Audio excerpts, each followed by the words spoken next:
Hey, I'm Ashleigh Chevalier. Welcome to the second episode of Unmasked. I have to tell you, genuinely, I am so excited to be here. I've done a lot of really cool things in my professional career.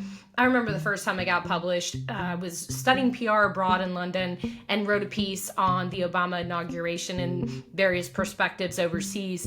And I remember my whole world opening up when the article got released and I realized I could write. And since then, I have written for numerous publications. I had a TV show. I'm a Forbes Council communications contributor. I've done some really neat stuff. But when I was launching in and curating this podcast, my heart welled up with just fullness and excitement and love. And I can't really express why I'm so excited to connect with you here and talk about all of the things that we're going to talk about, which are laid out in the very first episode and introduction of the podcast. But disclaimer, and I have to say this, everything that we talk about on here is purely just opinion and conversation. We might discuss preferences and we might even draw on some deeper resources and have expert advice, but you should always do your own research. You should always seek professional counsel when making a decision regarding your health or legal or anything else. This is just purely for entertainment. So that's what I'm saying, and I'm sticking to it. I say entertainment, but connection, right? Like conversation, authentic connection and communication. And one of the reasons that I have decided to bring in some different, maybe seemingly less important topics into the conversation are because they're life relevant. And I realized a long time ago, well, not a long time ago, life didn't have to be so serious, and there are things that people want to talk about that aren't always heavy, and we need that opportunity to talk about things that aren't heavy, that are still helpful. It doesn't always have to be about making money. Sometimes it's just making a conscious life decision, or enjoying the small things of life. So today's podcast, parking tickets, lipstick, and the moon, are talking about all three of those things. So before we get started, let me tell you that I do have my Patreon started, and it is patreon.com/Ashleigh Chevalier. The link is in the show notes, as are all of the resources and links that I have consulted for this podcast external to just general talking. So, parking tickets. If you've had a parking ticket, you know how frustrating it can be. I live in a neighborhood where a lot of the houses don't have driveways. My house doesn't have a driveway.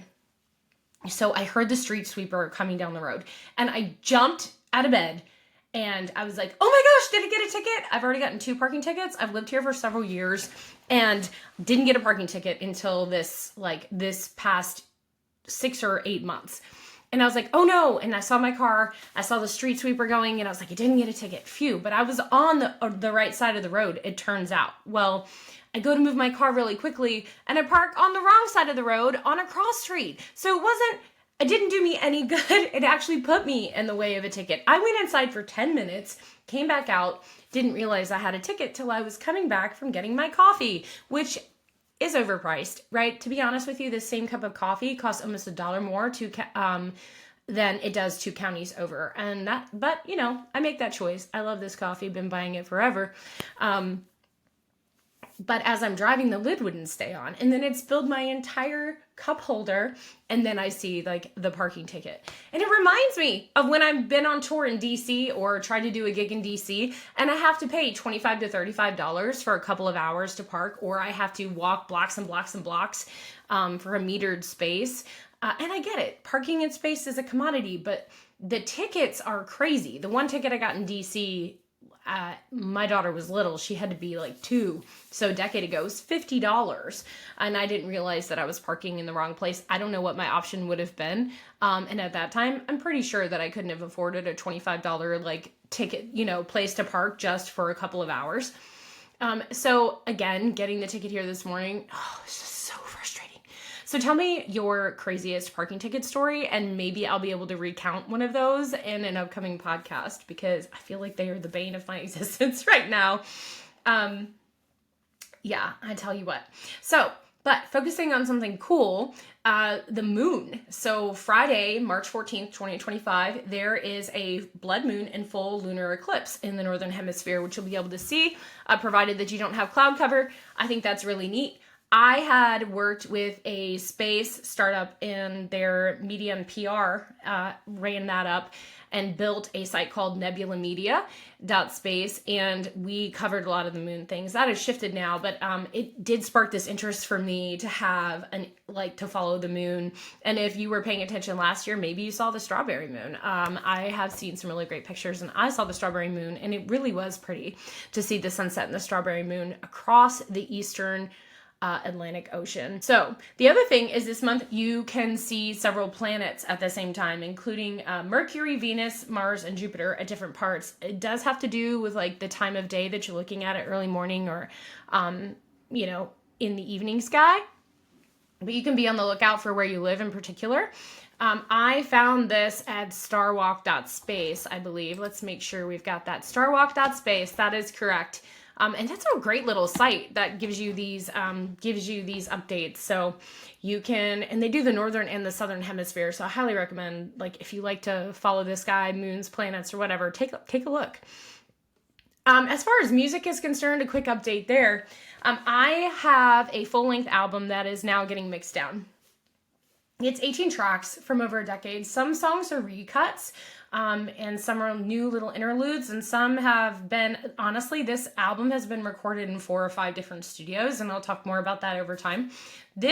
Why this album took so long purely comes from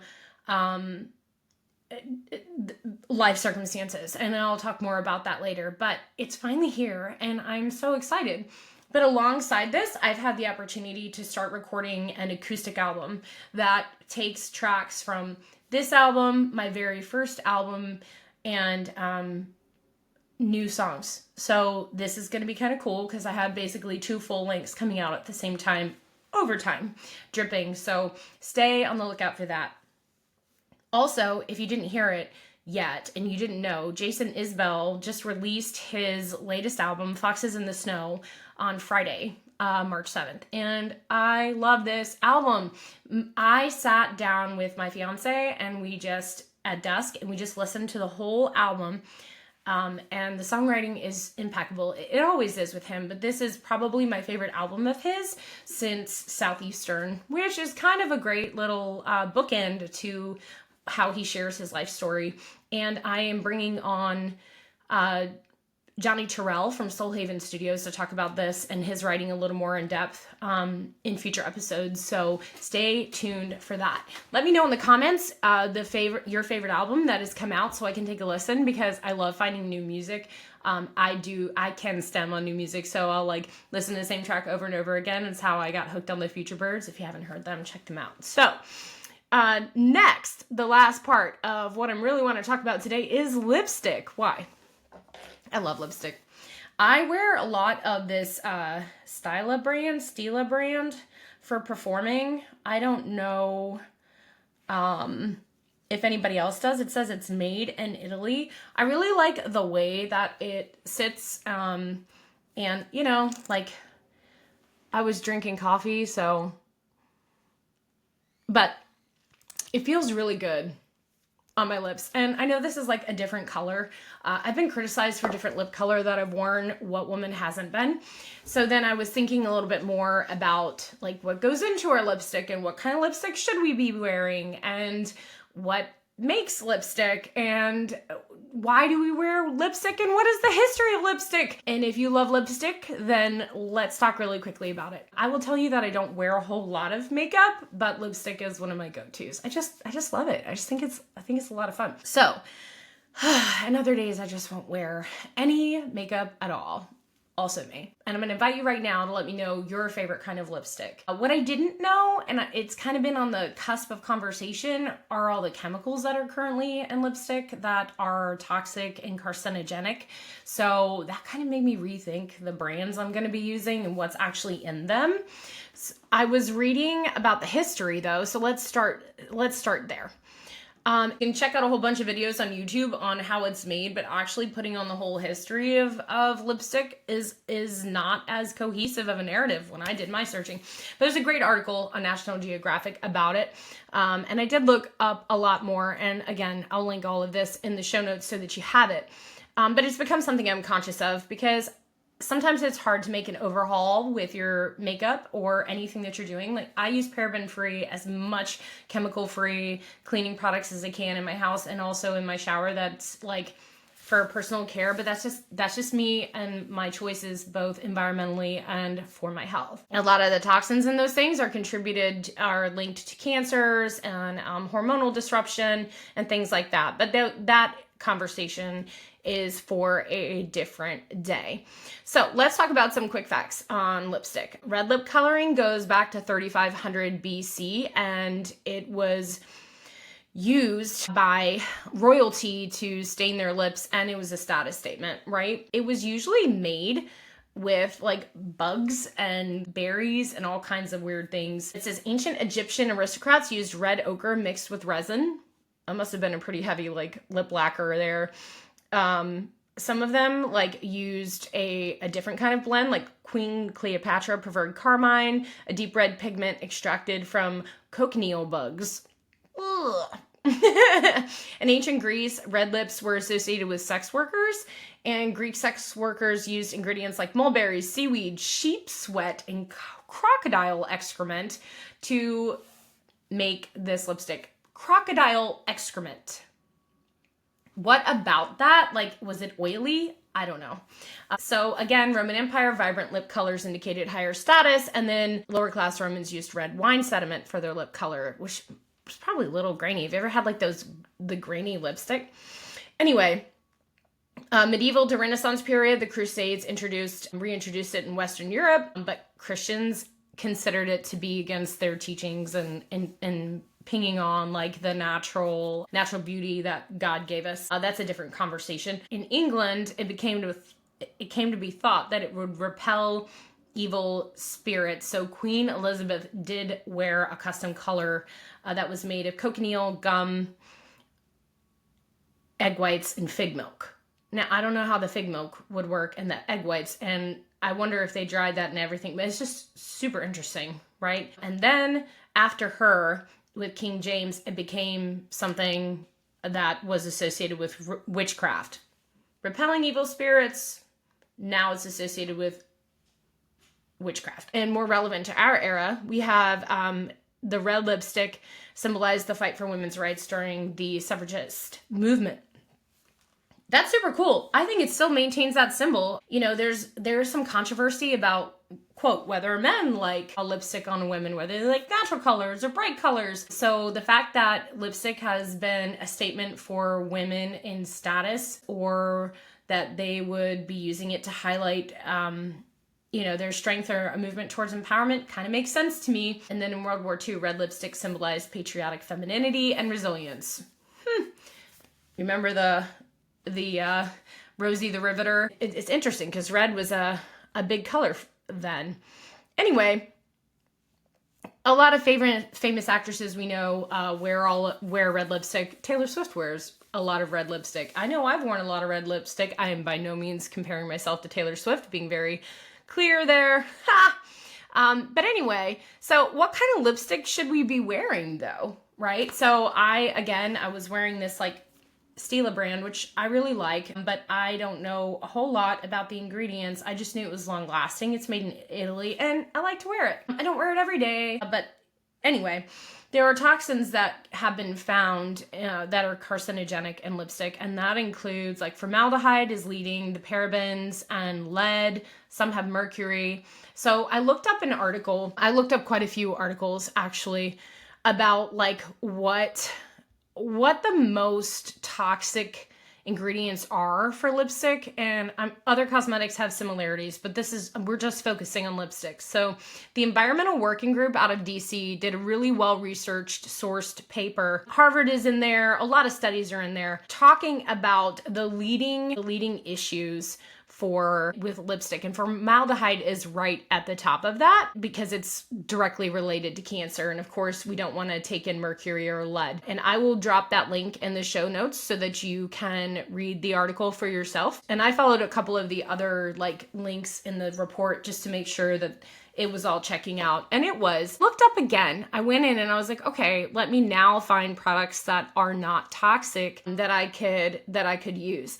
And the list of ingredients on these lipsticks is crazy. We've got like tin oxide and mica, iron oxide, titanium dioxide. Now, to be fair, I could go in chemically and tell you what these things are, like what their actual chemical formulas are, because some of those are just natural elements and they might not be as dangerous as they sound in context. There's silica, ciliate. Today's lipsticks also carry a lot of different types of waxes, like, let's see, and different oils like jojoba oil or beeswax or candelilla wax. And then something for pigment. And I think that a lot of the chemical things are coming into the binders and in the pigments. So I did find this one woman. She's a beauty expert from LA, and she writes for Organic Beauty Lover.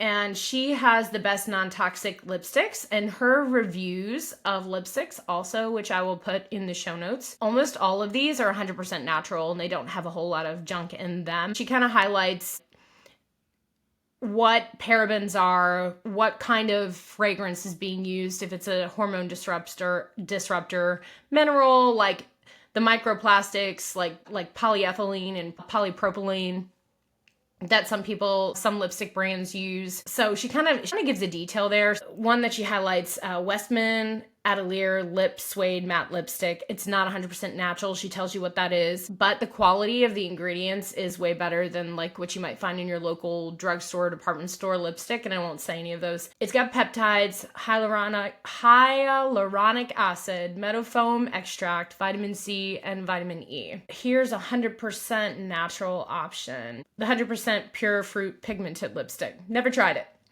Have you tried any of these? I haven't tried any of these. And honestly, if it was all natural and I didn't have to worry about it being carcinogenic, I would probably go ahead and use them, right? The price points are somewhere between $20 and $50, depending on what you're willing to spend. But honestly, like, I don't usually go through a whole thing of lipstick in a year, so spending that amount of money isn't too bad. Here is 100% natural. I don't know how to say this.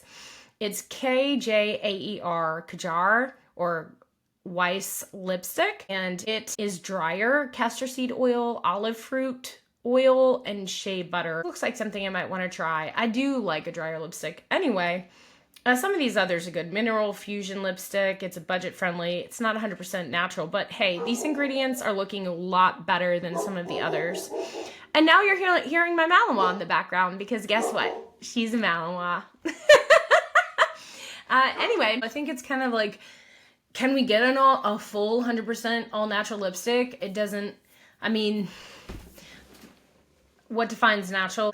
I think what it's coming down to for me is making sure it doesn't have the really hard things. So while it might have more ingredients than I want to have, at least it doesn't have formaldehyde, mercury, or lead, pigment, and stuff like that. I mean, some of it's just affordability, right? Like, what can we really afford? But anyway, this is from Organic Beauty Lover. I don't know her. I don't work with her. I don't have any of that information. But of all the articles that I found for natural lipsticks, this was the best one. You know, a lot of the blogs and stuff, they're paid for, just like you would get a recipe, right? You go to a blog, you see a list, and they link to different products.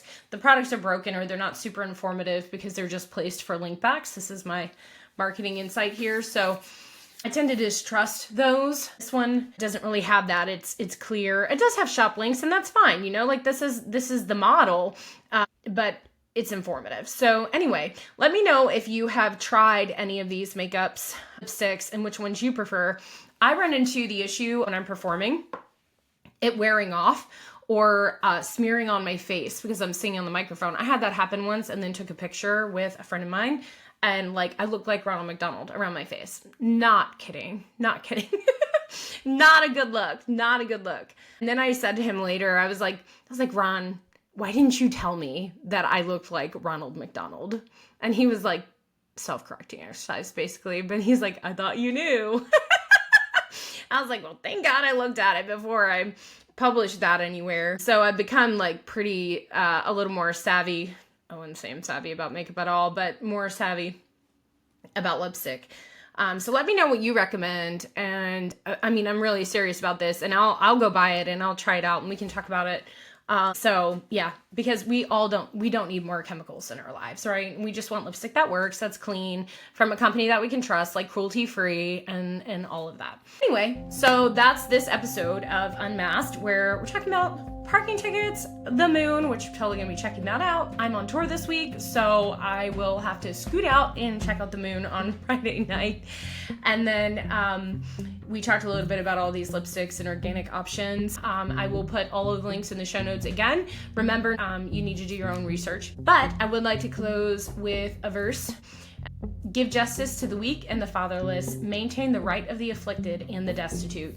Psalm 82:3. I hope you have a wonderful week, and stay tuned for the next episodes where we talk a lot more about music and a whole lot of other cool stuff. Remember, today is just the beginning. You are not alone, and I'm praying for you.